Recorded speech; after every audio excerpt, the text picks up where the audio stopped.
ఉన్న బంగారాన్ని విడిపించి ఆ రోజు ఆన్లైన్ రేటుకే మేము కొంటాం. Sharma gold company.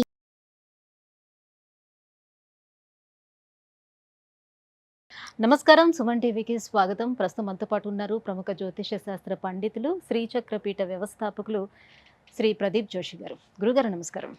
శ్రీమాత్రే నమః. గురుగారు, చాలామంది జాతకాలు, ఈ జ్యోతిష్యాలు అని అంటే వట్టి బూటకాలను నమ్మే వాళ్ళు మనలో చాలామంది ఉన్నారు. సో అలాంటి వారి కోసం ఇవాళ వాళ్ళకి రుజువు చేసేటువంటి ఆధారాలతో సైతం ఒక టాపిక్ని మాట్లాడాలనుకుంటున్నాను. జూన్ 6వ తారీఖున మీరు చెప్పారు పంచగ్రహ కూటమి ఇది వస్తుంది. ఈ పంచగ్రహ కూటమి వల్ల ప్రకృతి వైపరీత్యాలు ఏర్పడతాయి అని చెప్పారు. అదేవిధంగా కేదార్నాథ్ వంటి క్షేత్రాల్లో కూడా ఇంతకుముందే ఎలా అయితే 2013లో జరిగిందో అదే మాదిరిగా ఫ్లడ్స్ కూడా వస్తాయని చెప్పారు. సో అలానే ఈసారి జరిగింది, అదే రకంగా జరిగింది. సో దానికి సంబంధించినటువంటి క్లిప్పింగ్స్ ఒకసారి మనం చూసిన తర్వాత టాపిక్లోకి వెళ్దాం. 16 జూన్ 2013వ తారీఖు ఈ కాంబినేషన్ మిథున రాశిలో సంభవించింది. అప్పుడు భయంకరమైనటువంటి విపత్తులు అనేటివి జరిగాయి. 2013లో మనకి కేదార్నాథ్ ఫ్లడ్స్ కనుక చూసుకొని ఉంటే కనుక 2013లో కేదార్నాథ్లో భయంకరమైన ఫ్లడ్స్ వచ్చాయి. ఆ తర్వాత ఈ కాంబినేషన్ మళ్ళీ ఇప్పుడు ఈ జూన్ 6వ తారీఖు వస్తుంది.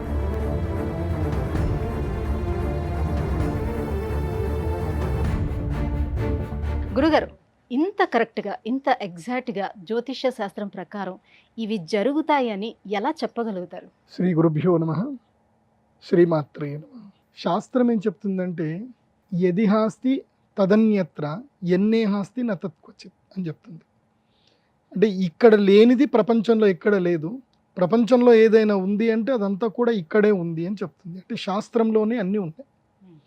గ్రహస్థితిని బట్టి ఒకప్పుడు ఏవైనా సరే సంఘటనలు జరిగాయి అనుకోండి, అవి మళ్ళీ రిపీట్ అవుతాయని మనము రీసెర్చ్ చేస్తే ఈజీగా తెలిసిపోతుంది.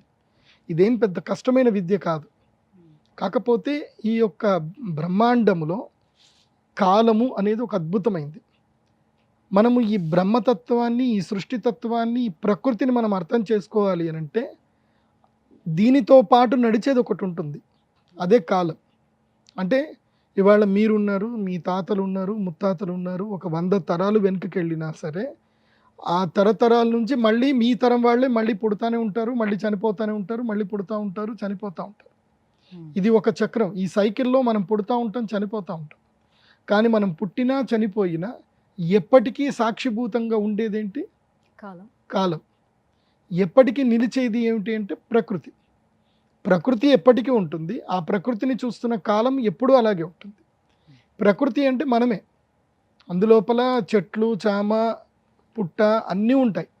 అందులోనూ మనం కూడా వస్తాం.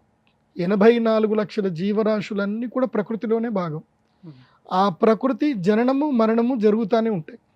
కానీ జననము మరణము లేనిది ఏమిటంటే సాక్షిభూతమైనది కాలం. ప్రకృతికి కాలంకి మధ్యన అనుసంధానం చేయగలిగేది ఒకటే, అది ఏమిటంటే గ్రహస్థితి. అంటే ఈ గ్రహాలు ఎప్పటికీ అలాగే ఉంటాయి, ఆ గ్రహస్థితి ఎప్పటికీ అలాగే ఉంటుంది. ఆ గ్రహస్థితిని మనం క్యాలిక్యులేషన్ వేసుకొని మనము భవిష్యత్ తరాలకు గనక ఈ జ్ఞానాన్ని కరెక్ట్గా అందించగలిగితే పలానా గ్రహస్థితి వచ్చినప్పుడు పలానా విపత్తు ఏర్పడింది అని మనకి ఎప్పుడైతే తెలుస్తుందో మళ్ళీ భవిష్యత్తులో ఆ గ్రహస్థితి ఎప్పుడు రాబోతుంది అనేది కూడా మనం క్యాలిక్యులేషన్ వేసుకొని తెలుసుకోవచ్చు. సో ఆ క్యాలిక్యులేషన్ వేసుకొని భవిష్యత్తులో ఎప్పుడెప్పుడు ఏ ఏ విపత్తులు వస్తాయి కూడా మనకి ఈజీగా తెలిసిపోతాయి. ఇప్పుడు నేను కేదార్నాథ్లో కానీ ఉత్తరాఖండ్లో కానీ ఈ వరదలు వస్తున్నాయని చెప్పి నేను చాలా సులభంగా కంఠాబద్ధంగా చెప్పాను. అస్సాంలో కూడా వరదలు వస్తాయని చెప్పి నేను ఆల్రెడీ మొన్న పంచగ్రహ కూటమి వచ్చినప్పుడే చెప్పాను. దానికి ముందే ఇది మన ఉగాది పంచాంగ శ్రవణం అప్పుడు కూడా చెప్పాను. చెప్పినప్పుడు అందరు కూడా ఏదో అని అనుకొని ఉంటారు. ఎందుకోసం అంటే మనిషి యొక్క సహజ లక్షణం ఏంటంటే ఒప్పుకోడు మనిషి. ఏదైనా తన కంటితో చూసి తన వరకు వచ్చేంత వరకు ఏ మనిషి ఒప్పుకోడు. ఇప్పుడు తన వరకు వచ్చి తనకి కాలి తనకి దెబ్బ తాకితే తప్ప అవునా అని ఒప్పుకోడు. అందులోనూ హిందువులైతే మరీ దారుణం. హిందువులలో ఒక వెర్రి ఉంటుంది అన్నమాట. ఇప్పుడు ఉదాహరణకి కశ్మీర్లో కశ్మీర్ పండితులందరినీ ఊచకోత కోసారు అనేది నిజం. ఇది ఇప్పటికీ వాళ్ళు వాస్తవం గ్రహించరు. ఇప్పుడు జై మా కాళీ అని ఒక సినిమా వస్తుంది. 1946లో ఇదే ఊచకోత బెంగాల్లో కూడా జరిగింది. అది ఇప్పటికీ హిందువులకు ఎవరికీ తెలియదు. అయినా వాళ్ళు నమ్మరు. అవన్నీ అబద్ధాలేమో, జరిగితే జరిగింది, మనం ఏం చేస్తాం, నిమ్మకి నీరెత్తినట్టు ఉంటారు అనమాట. అదేవిధంగా మన దేవాలయాలన్నీ కూడా నాశనం అయిపోయాయి. ఇప్పటికి మనం ఏదైనా దేవాలయం పోతే విగ్రహాలన్నీ పలగొట్టినవి, మంచి మంచి విగ్రహాలు ఉంటాయి, అందమైన శిల్పాలు ఉంటాయి, అన్నీ పగలగొట్టినవి ఉంటాయి. అవి చూసినా సరే మన వాళ్ళకి జ్ఞానం రాదు. సో అందులోపల మూర్ఖులు అనమాట కొంతమంది ఉంటారు, మూర్ఖత్వులు కొంత ఉంటారు. ఆ నిద్రపోయే వాళ్ళని మనం ఏం చేయలేం మనం. కానీ కొంతమంది భగవద్ అనుగ్రహం వల్ల కొంతమందికి జ్ఞానం వస్తుంది. భవిష్యత్తు ఇది ఇలా ఉండబోతుంది, కాబట్టి భవిష్యత్తు అంటే ఏమిటి అంటే కాలం ఇలా ఉండబోతుంది. సో ప్రకృతిని మనం సరిగ్గా కాపాడుకోగలిగితే మన భవిష్యత్తు బాగుంటుంది. సో కాలము, ప్రకృతి, గ్రహస్థితితోటి కాలాన్ని గణించుకోవాలి. అలాగే గణించిన కాలాన్ని బట్టి వచ్చే విపత్తులను చూసుకొని ప్రకృతిని మనం కాపాడుకోవాలి. ప్రకృతి ఎప్పుడైతే మనం ప్రకృతిని సరిగ్గా కాపాడలేదో, కాలాన్ని ఎప్పుడైతే మనం అనుసరించలేదో, ప్రకృతి మనల్ని అందరినీ కూడా ఖాళీ చేసేస్తుంది. ఎవరెవరిని లేపేయాలో, ఎవరెవరిని పక్కన పడేయాలో ప్రకృతి తన పని తాను చేసుకుంటూ వెళుతుంది. సో ఆ ప్రకృతి తత్వాన్ని, కాలతత్వాన్ని, గ్రహస్థితిని బట్టి అర్థం చేసుకుంటూ మానవ మనుగడను కాపాడుకుంటూ ముందుకు వెళ్ళడమే జ్యోతిష్యం యొక్క ప్రధాన లక్ష్యం. ఇప్పుడు నేను కూడా జ్యోతిష్యం చెప్పేది ఏదో నేను గొప్ప అని చెప్పుకోవడానికి ఎప్పుడు చెప్పను. కానీ జ్యోతిష శాస్త్రం అనేది ఒకటే ఉంటుంది కదా గురువుగారు. కానీ ఎందుకని అందరూ ఒక రకంగా చెప్పలేరు అని, ఎందుకని ఎగ్జాక్ట్గా అందరూ అంచనా వేసి చెప్పలేకపోతున్నారు? ఒకటి ముఖే సరస్వతి అని శాస్త్రం చెప్తుంది. అంటే ఉదాహరణకి 4 గుడ్డివాళ్ళు ఉన్నారు, వాళ్ళు ఏనుగు దగ్గరికి వచ్చారట. ఒకడేమో ఏనుగు తోక పట్టుకున్నాడట, వాడు అన్నాడట ఇది పాము అని అంటున్నాడట. ఇంకోడేమో ఏనుగు తొండం పట్టుకున్నాడట, ఇది మామూలు పాము కాదు, ఇది కొండ చెలువ అన్నాడట. ఇంకోటి వచ్చేసి కాలు పట్టుకున్నాడట, లేదు మనం ఒక స్తంభం దగ్గర ఉన్నాము అంటాడట. ఇంకొకటి ఇది ఏనుగే అని అంటున్నాడట. సో ఒక్కొక్కళ్ళకి ఒక్కొక్క విధంగా వాళ్ళు perception, the way of perception. శాస్త్రం ఏం చెప్తుంది అని అంటే ముఖే సరస్వతి, అందరి ముఖముల యందు కూడా సరస్వతీదేవి ఉంది అని చెప్తారు. సో ఒక్కొక్కళ్ళు వాళ్ళ పరిశోధన బట్టి వాళ్ళు చెప్తారు. కానీ నేను ప్రేక్షకులకి చెప్పేది ఏంటంటే 100కి మన కాలంలో మనం చూస్తున్న దగ్గర 100లో కేవలము ఒక 20 మంది 10 మంది మాత్రమే జ్ఞానవంతులు ఉంటారు. మిగతా 80 మంది విదూషకులే ఉంటారు. మీరు ఎక్కడికైనా వెళ్ళండి, ఏ ప్రదేశంకైనా వెళ్ళండి, ఏదైనా ఒక స్కూల్కి వెళ్ళండి, ఆ స్కూల్లో కూడా మాస్టర్లు ఉంటారు. కానీ ది బెస్ట్ మాస్టర్ ఎవరు అంటే ఒక్కళ్ళని అందరు చెప్తారు, ఒక్కళ్ళు 2 పేర్లు చెప్తారు. మిగతా వాళ్ళందరూ వరస్ట్ అని అంటే కాదు, కానీ వాళ్ళు ది బెస్ట్ అని నిరూపించుకోలేకపోతున్నారు, అంతకుమించి ఏం లేదు. కాకపోతే శాస్త్ర ప్రవక్తల్లో చాలామంది రీసెర్చ్ ఎక్కువగా చేయాల్సింది ఉంటుంది. ఇప్పుడు నా విషయానికి వస్తే కనుక, నేను మా నాన్నగారి దగ్గర జ్యోతిష్యం నేర్చుకున్నప్పుడు, నేను జ్యోతిష్యము చెప్పడానికన్నా మునిపే మా నాన్నగారు ఏం చెప్పారు అంటే, నువ్వు ఫస్ట్ నువ్వు ఒక సెల్ఫ్ సాటిస్ఫాక్షన్గా పర్ఫెక్షనిస్ట్ నువ్వు తెచ్చుకో, ఒక గురువు దగ్గర నుంచి ఒక సర్టిఫికేట్ తెచ్చుకో, ఆ తర్వాత జ్యోతిష్యం చెప్పు. నిన్ను ఒక గురువు సమర్థించాలి, ఎస్ ఈ వీడు సమర్థుడే అని సమర్థించినప్పుడు మాత్రమే నువ్వు బయటకు రా. గురువు లేని విద్య గుడ్డి విద్య. చాలామంది గురువు లేకుండా అట్లాగే వచ్చేస్తారు. ఎందుకోసం అంటే ఈ మధ్యకాలంలో ఫోన్లు ఉన్నాయి, కెమెరాలు ఉన్నాయి, ఒక జీమెయిల్ ఐడి క్రియేట్ చేసుకుంటే ఒక యూట్యూబ్ ఛానల్ వచ్చేస్తుంది, ఎవరికి ఇష్టం వచ్చినట్టు వాళ్ళు చెప్పవచ్చు. జనాలకి ఏం తెలుసు, ఈయన కూడా గొప్ప పండితుడే అనుకుని అందరూ చూస్తారు. బట్ ఏంటంటే నేను ప్రేక్షకులకు చెప్పేది ఏంటంటే, సీ ద క్వాలిఫికేషన్. ఆయనని ఏ గురువు సమర్థించాడు. ఒకప్పుడు గురుకులాలు ఉండేటివి, ఇప్పుడు యూనివర్సిటీస్ వచ్చాయి. ఇప్పుడు ప్రదీప్ జోషి అని అంటే ఎంఏ సాంస్క్రిట్ చేశాడు, సంస్కృతం నేర్చుకున్నాను, MA Sanskrit, MA astrology, MSc yoga therapy, PhD in astrology. So నాకు ఇన్ని పట్టాలు ఉన్నాయి, నేను సమర్థుణ్ణి, నేను చెప్పగలుగుతున్నాను చెప్పడానికి నాకు ఇన్ని పట్టాలు ఉన్నాయి. వాస్తవంగా జరిగినవి ఇప్పుడు సాక్షిభూతాలు కూడా ఉన్నాయి. కాబట్టి నేను అనేది ఏంటంటే, ప్రేక్షకులు సమర్థులైనటువంటి వ్యక్తుల్ని మీరు ఎంచుకోండి, అది మీ విచక్షణ. మేము చెప్పం పలానా అతను కరెక్ట్ కాదు, పలానా అతను కరెక్ట్ అని చెప్పడానికి ఏది ఉండదు. అది వాళ్ళ ప్రెడిక్షన్ బట్టి, మీరు చేస్తున్న రీసెర్చ్ని బట్టి తెలుస్తుంది. అందుకే కాలము సరిగ్గా అర్థం చేసుకోగలగాలి. జ్యోతిష్ శాస్త్ర పండితుడికి జ్ఞానం ఉండాలి, ఏది ఆయుర్వేద జ్ఞానం ఉండాలి, కాలగణనం తెలిసి ఉండాలి, అండ్ కరెంట్ ఇష్యూస్ ఎలా ఉన్నాయి, కరెంట్ అఫైర్స్ ఎలా ఉన్నాయి తెలియాలి. సో ప్రతిదాన్ని మళ్ళీ రీసెర్చ్ చేసే జ్ఞానం కూడా ఉండాలి. అలా ఉంటేనే జ్యోతిష్యం. గురుగారు, ఇప్పటి వరకు అంటే జరగబోయేది ఇంతకు ముందు చెప్పారు, అది జరిగింది, కల్లారా చూసాము. అయితే అది నార్త్లో ఉండే ఏ రకంగా జరుగుతుంది అనే విషయాన్ని చెప్పారు. నార్త్ సైడ్ ఎలా ఉంటుందని. నార్త్కి సౌత్కి కొంచెం డిఫరెన్స్ కూడా ఉంటుంది. సో కల్చర్ డిఫరెన్స్లు ఉంటాయి, అలాగే క్లైమేట్ డిఫరెన్స్ కూడా ఉంటుంది కదా. సో ఇప్పుడు దక్షిణాది రాష్ట్రాలలోని ఎక్కడైనా ఏమైనా ఇష్యూస్ జరిగే అవకాశాలు ఉన్నాయా? ఎటువంటి సంఘటనలు చోటు చేసుకునే అవకాశం ఉంది? భవిష్యత్తులో తెలుగు రాష్ట్రాల్లో గనక చూస్తే ముఖ్యంగా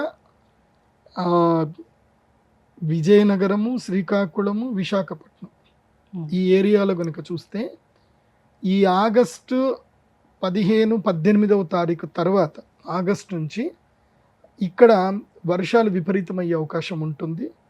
ఇప్పుడే నేను రైతులందరికీ కూడా చెప్పేది ఒకటే, ఇప్పుడే జాగ్రత్త పడండి. ముఖ్యంగా ఈ తూర్పుగోదావరి జిల్లాలో కానీ తెలుగు రాష్ట్రాల్లో వరదలు విపరీతంగా అయ్యే అవకాశాలు ఉంటాయి. ఈసారి వర్షాలు ఎక్కువగా పడతాయి. అంటే నేను ఉగాది పంచాంగ శ్రవణప్పుడు వర్షాలు తక్కువ పడతాయని చెప్పాను. నా మాట నేనే చెప్తున్నాను. తక్కువ పడుతుందని చెప్పి ఇప్పుడు ఎక్కువ పడుతుందని చెప్పడం కాదు. మీరు వర్షపు నీటిని సద్వినియోగం చేసుకోలేరు. పడే నీళ్లు తక్కువనే వాస్తవం చెప్పాలంటే. కానీ మనం వర్షపు నీటిని సరిగ్గా సద్వినియోగం చేసుకోకపోవడం వల్ల అవి వరదల కింద మారుతున్నాయి. సో పడవలసిన వర్షాలు ఒకే చోట ఎక్కువగా పడతాయి. సమర్థవంతంగా ఎక్కడ వాడుకలు కావాలో అక్కడ వర్షాలు పడవు. కాబట్టి వాగులు వంకల ప్రదేశంలో వర్షాలు ఎక్కువగా పడతాయి. వీటి వల్ల భవిష్యత్తు కాలంలో వరదలు ఎక్కువగా వచ్చే అవకాశం ఉంది.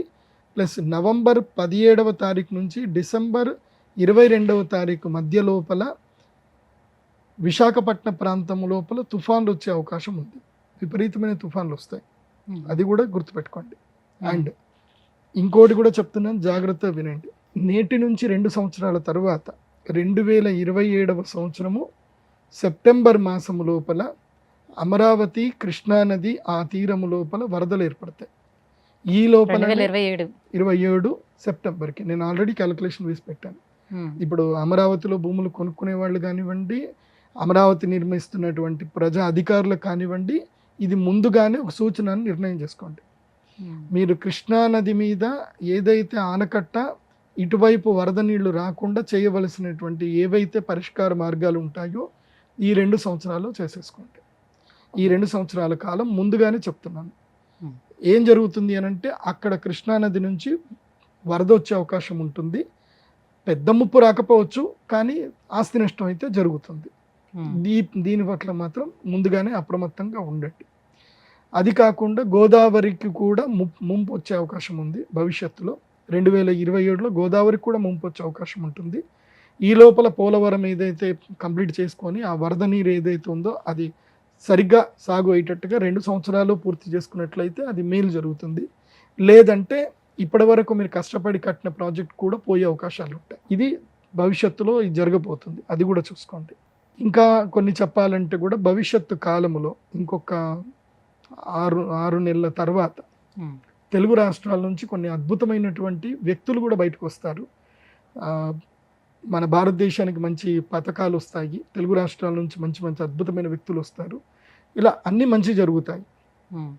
సో తిరుమల తిరుపతి దేవస్థానంలో కొన్ని భాగోతాలు జరుగుతాయి.